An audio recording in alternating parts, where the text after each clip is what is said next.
Good morning mga kasipag. Ngayon magkakabit tayo na Toyota Wigo gear valve. Kundi yata yung ilaw ng gear ko, so kailangan natin pa rin. So before that, promote ko yung pabango ko, 150 pure oil. Long lasting to. Alam mo, i-roll on mo yan sa body mo hanggang sa makauwi ka, hanggang sa makatulog ka, nandun pa rin yung amoy. Hanggang sa nilabhan mo na yung damit mo, nandun pa rin yung amoy. Kasi nga 100% pure oil to.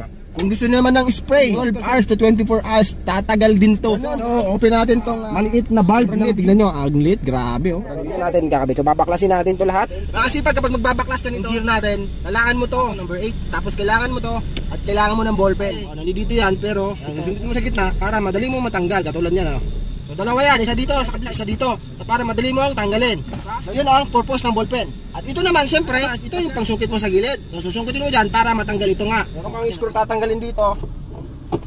Okay, natanggal na rin ito mga. Ito na nga mga kasipag, ang wire niya nasa gilid. Ayan oh. So actually natanggal ko na yung bulb niyan. So ikabit na natin yung bagong bulb na nabili natin. Kung talagang gagana ba. Gumana naman mga kasipag. Ayan, kitang-kita nyo. Tinesting ko lahat. 4 na lead bulb gumana mga kasipag. Okay, kung kanina pagtanggal, ngayon pagbalik naman tayo mga kasipag. Panoorin nyo. Siyempre pagkakabit niyan, tanggalin nyo yung nasa gitna. Tanggalin nyo, hugutin nyo. So ipapasok natin yan dito. Pasok natin dito sa butas. Diyan natin tinanggal to eh. And then, lalagyan nyo na to, yung pin nya. Bila naman, nakahiwalay na uli. Yun na, nakabit na natin dito. At syempre yung nasa gitna, after that, at yung last sa dulo. Success installation tayo mga kasipag. Nasa yellow basket ko lang yan or nasa comment section below ang link.